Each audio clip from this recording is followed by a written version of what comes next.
दुल्हनी शरण जी।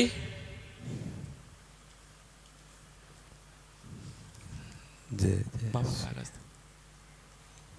जय कोटि कोटि प्रणाम। जी। महाराज जी, समाज की एक विकट समस्या की ओर मैं आपका ध्यान दिलाना चाहता हूँ। जी। आजकल का युवा शराब और ड्रग्स के नशे की तरफ बहुत तेजी से आकर्षित हो रहा है जी। और नशे का गुलाम होता जा रहा जी। है। और इस नशे की लत को पूरा करने के लिए वो किसी हद तक भी गुजर जाता है, कोई भी अपराध कर जाता है। अपने नशे की लत को पूरा करने के लिए हत्या, लूट जैसे अपराध कर जाता जी। है। और आंकड़े ये बताते हैं कि 90% अपराध, हत्या, लूट और बलात्कार, उस समय अपराधी नशे में पाया गया। जी। तो इसलिए आपसे प्रार्थना है, कुछ ऐसा मार्गदर्शन करें कि समाज से ये कुरीति खत्म हो जाए। जी। जब तक कोई चाहेगा नहीं कि हम नशा मुक्त हो, तब तक हमारी सामर्थ्य, क्या किसी की सामर्थ्य नहीं है कि किसी को नशा मुक्त किया जा सके। जब कोई ये चाह ले कि मैं बुरी जगह फंस गया, अब मैं निकलना चाहता हूँ, तो भगवान कोई न कोई रूप रख करके उसे निकाल देते हैं। हम नशा क्यों करते हैं, इस पर दृष्टि डालें। पहले हम नशा करते हैं आनंद के लिए। हमें एक भ्रम हो गया है कि भांग में, गांजा में, तंबाकू में, चिलम में और शराब में, ड्रग्स में, इसमें एक आनंद है। ऐसे प्रलोभन से हमारी बुद्धि ने हमको किसी भी नशे से जोड़ दिया, और जब हम उस नशा को करते हैं तो हमारी बुद्धि होती है शिथिल, और हम उस शिथिल और उन्मत्तता को आनंद समझ लेते हैं। धीरे धीरे हम उस शिथिलता और उन्मत्तता का ऐसा प्रभाव पड़ता है, इतने आसक्त हो जाते हैं कि हम उसके बिना जी नहीं सकते। और वो उस प्रमत्ता में, उस उन्मत्ता में, उस प्रमाद स्थिति में वो बड़े बड़े दुराचार प्रवृत्तियों से भी युक्त हो जाता है। उसका शरीर ऐसे ऐसे रोगों से ग्रसित हो जाता। अभी कुछ ही दिन पहले एक अपने हैं, शायद यहाँ बैठी हूँ, उनके पति शराब पीते थे, उनका लीवर खराब हो गया। हर उपाय करने पर भी वो अभी कुछ दिन हुए उनका शरीर छूट गया। वो वृंदावन में ही है।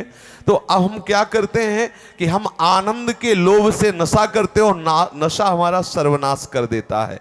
जब तक हमारी समाज में ये बात प्रचार प्रसार नहीं होगी कि ये नशा आनंद नहीं, नशा तुम्हारे नाश का कारण है, नशा तुम्हें दुख देने वाला है, स्वाभाविक तुम्हारे आनंद को छीण करने वाला नशा है, तब तक इस समाज के जो नए युवक हैं ये सुधरने वाले नहीं। आजकल हम लोगों को ये सिखाया जाता है कि थोड़ा सा नशा कर लो तो बहुत अच्छा रिलैक्स अनुभव होगा, और आप समाज सेवा जो भी आप करते हैं वो बहुत एकाग्रता से करेंगे। इसी लोभ से और इतनी थकान दिमाग में हो जाती है लोगों को, वो समझते हैं कि शराब पी लिया, कोई नशा कर दिया, रिलैक्स हो गए।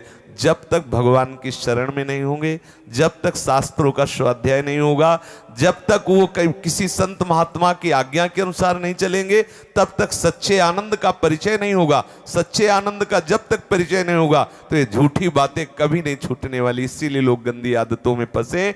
मुख्य उनका लक्ष्य है आनंद। आप देख लीजिए, कोई भी नशा को बोले चलो आज फुर्सत में शराब पिया, आनंद के लिए ना, लेकिन वो क्या शराब उनको आनंद देने वाली है? क्या ये नशे आनंद देने वाले? पर अज्ञान के कारण वो ऐसा करते।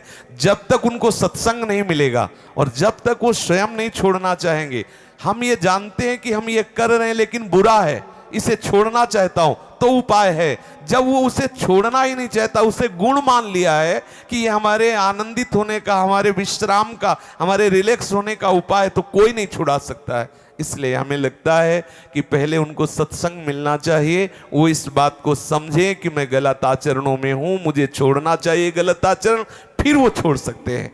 पक्का समझ लीजिए, हर नशा आनंद के लिए करते हैं और वो नशा उनके आनंद का नाश करने वाला है। आनंद तो सच्चिदानंद प्रभु के चरणों में है। जब तक प्रभु के चरणों का आश्रय नहीं लेंगे तब तक ये बात सुधरने वाली नहीं है। चाहे कसम खा के देख लो, एक कसम खाओगे एक विषय की तो दूसरा रास्ता निकल आएगा, दूसरे व्यसन का आश्रय ले लेंगे। जब आनंद मिलेगा प्रभु की तरफ तो फिर उनका मन शांत हो जाएगा। निज सुख बिन मन होई कि थीरा। इसलिए हमें लगता है कि जो अपने समाज के लोग हैं इनको शास्त्रों का स्वाध्याय करना चाहिए, सत्संग करना चाहिए और अपने बुजुर्गों की आज्ञा का पालन करना चाहिए। व्यसनों से दूर रहें, नाम जप करें तो बुद्धि शुद्ध हो तो भले सुधार हो जाए, नहीं तो हमारी आपकी कोई बात सुनने वाला नहीं है। अगर ज्यादा कहोगे तो पिट ऊपर से जाओगे।